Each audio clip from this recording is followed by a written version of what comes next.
Time to face reality, guys. It is time to face reality. 2026 WNBA season is cooked. It's cooked where it's cooked like Thanksgiving food. It's all cooked. It is over. It's done. Finito.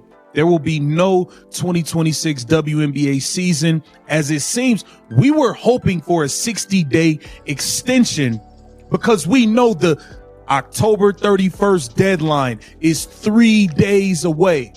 Okay, let's not pretend this is just some random hot take. The 2026 WNBA season is straight up cooked, like officially sinking with no lifeboats in sight. What's insane is how everyone's obsessing over the deadline drama, while totally ignoring the real chaos brewing backstage. This isn't just some boring contract spat falling apart. Oh no, there's a monster-sized story underneath it. And by the end of this video, you'll see exactly why certain people secretly want this season to crash and burn. Sounds crazy? Stick around. We're 3 days from the October 31st deadline. Still no extension. Now here's the part that'll fry your brain. The last time the WNBA faced CBA talks, they sealed the deal exactly 3 days before the cutoff. Déjà vu, right? Except this time, nothing, just crickets. The Players Association won't budge, the league's panicking, and oh, here comes the real kicker. Let's go. I'm pissed. I wanted to see Caitlin Clark absolutely destroy these ladies this season. I was ready to watch her cook them. Now, you're telling me we can't even get an extension done. This is wild. Let's head to Carly Bell's Twitter. Shout out to her. She said, could have almost guaranteed that the CBA wouldn't be resolved. Did you catch that? He literally said he wanted to see Caitlin Clark destroy everyone this season. And honestly, who didn't? Millions of brand new fans tuned in last year just for her. Ratings exploded. Attendance broke records. Merch sales through the roof. But now, all that insane momentum could vanish overnight. And here's where it gets spicy. There's actually a whole group of people who'd love for the season to collapse. Not even joking. Let me show you what's really cooking behind the scenes. Because once you spot the pattern, you'll never unsee it. So Carly Bell, who's been following every twist in these talks, dropped an absolute bomb on Twitter. She wrote, "Yeah, we all knew the CBA wouldn't wrap by October 31. No shock there." But then she added something that'll make your jaw drop. Interview October 31st. I think we all pretty much could agree on that. However, with the recent public jabs from both the W and the Players Association, an extension could now not happen. It could not. It's not happening, you guys. In my opinion, I think it'd be foolish to not sign an extension, but I understand what the power of not signing one can do. Listen, the ladies in the PA and Unrivaled, Bree Stewart, Nafisa Collier, and all of them, they are feeling like they can hold the W's feet to the fire and force their hand to give them what they want. Wait, did she actually say an extension might not happen just because of a few public jabs? Oh, that's not drama. That's code for something way uglier. Here's what most people completely miss. The Players Association straight up trolled Adam Silver on Instagram right before all this chaos hit. Yeah, they publicly mocked the NBA commissioner, the guy who literally controls their paycheck pipeline. And when you humiliate the man holding the money faucet, you know how that ends. But this is where it goes from petty to diabolical. She hinted at the power of not signing an extension. Power? What kind of power comes from not playing basketball? None. Unless you follow the cash trail. Unrivaled. That's the name you need burned into your brain. A shiny new 3-on-3 women's league that's suddenly everywhere. Founded by Breanna Stewart and Nafisa Collier, two of the biggest stars in the game. And the timing? Chef's kiss. The second WNBA talks start falling apart. Unrivaled starts heating up. Players signing, investors flooding in with millions. And if there's no WNBA season in 2026, guess who wins? No season, no extension is better for Unrivaled because that's where all the players are going to be. You already know that players have already agreed to contracts with Project B. That's already out there. They've already been in negotiations and signed WNBA players. This is happening. The WNBA players don't feel like they need to sign an extension or they need to have a season unless the W is going to give them every single thing they want. They want to be able to go make money in Project B. They want to be able to make their money in Unrivaled, and they want to be able to make their money in the WNBA. All right, let's make sure we're all on the same page here. The players aren't just chasing one bag, they're chasing three. There's Project B, another rival league. There's Unrivaled, and of course, the WNBA itself. 3 leagues, 3 paychecks, one giant mess. But here's the snag. All those seasons overlap. So what's the genius fix? Simple. Nuke the WNBA season. Force the league into a corner so desperate it'll cave to anything, even letting players hop between rival leagues whenever they please. This isn't business, it's negotiation warfare. The players think they've got all the leverage now, waving their backup options like a flex. The message is crystal clear. Pay us what we want, or we'll take our talents elsewhere. And the crazy part? They might actually pull it off. But wait, that's not even the juiciest twist. Because while everyone's watching this contract circus, there's a federal-level bomb dropping behind the curtain. A full-blown NBA gambling investigation. Yep, the league's knee-deep in scandal, and it's about to spill over into everything. No extension is being signed. We watched the Players Association troll Adam Silver on Instagram, and then we saw the NBA get hit with a crazy gambling thing that's trickling down into the WNBA. Now the WNBA injury reporting being investigated. All of these things are happening.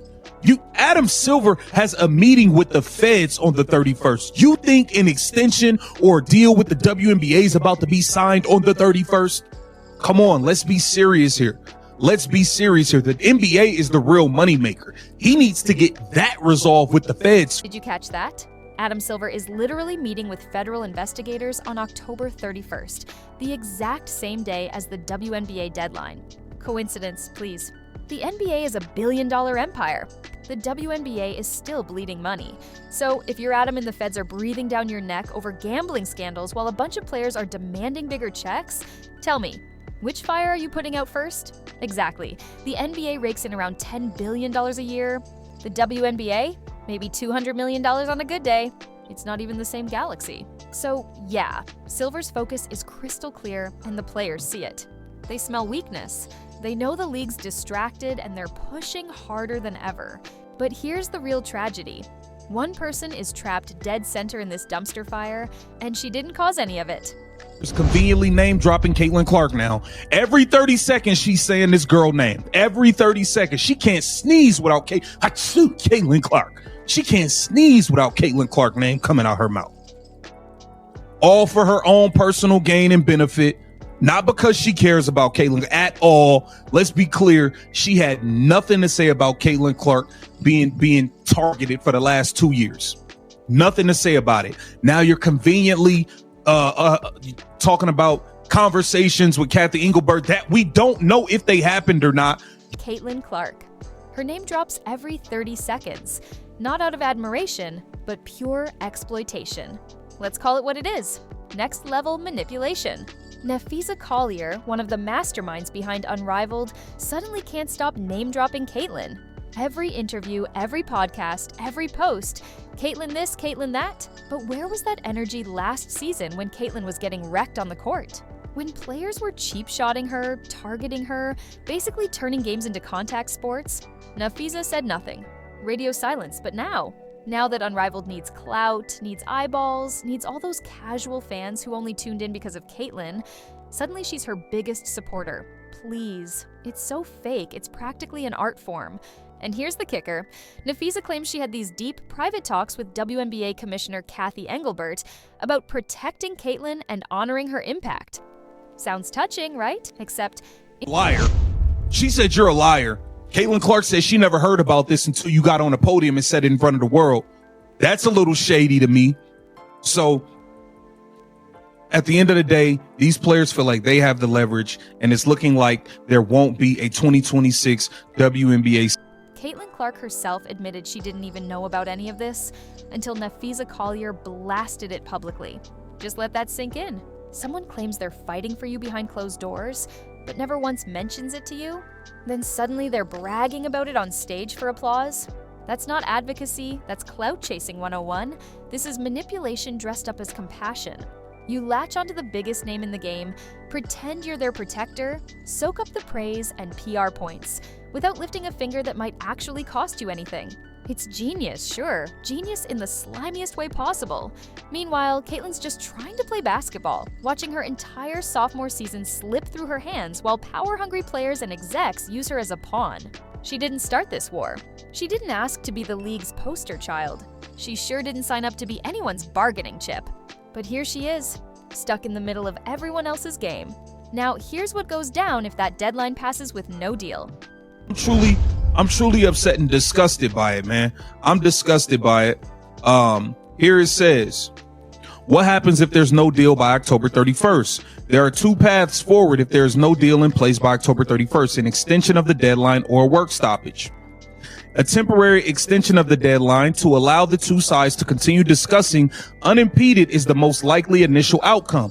While I hope we make October 31st deadline, and that is a real deadline, from that perspective, we have extended deadlines in the past, Engelbert said during pre-WNBA Finals press conference. But the fact of the matter is, you guys, when it comes to these extensions, they only sign an extension when both sides agree that they are mutually coming to an agreement. So, here's where things stand. Two possible roads ahead. Path 1, they extend the deadline. That's the dream scenario, right?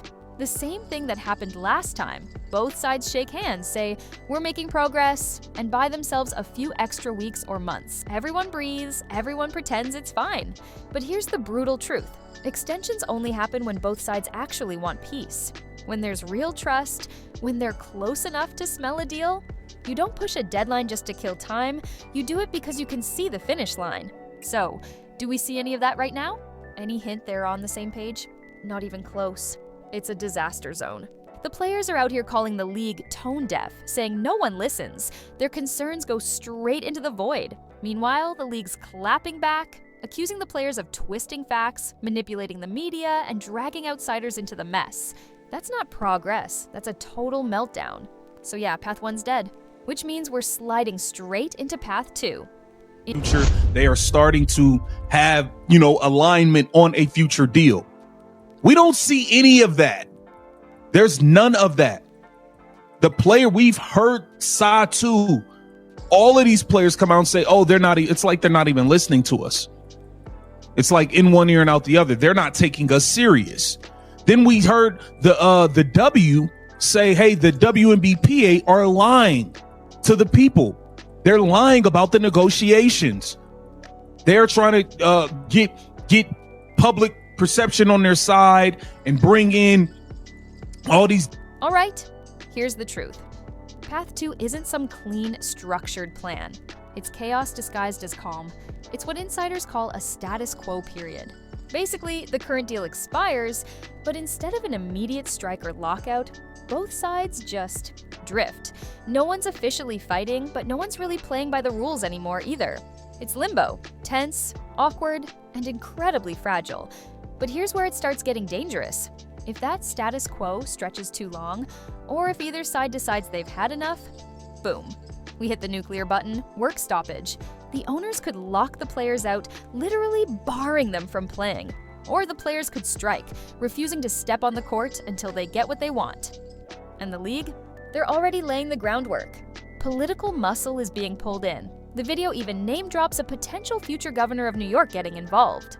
That's when you know things are serious. Politicians don't jump into sports unless someone wants to control the narrative. This is the league trying to frame the players as the villains, to make them look greedy and unreasonable in the eyes of the public. But the players aren't blinking.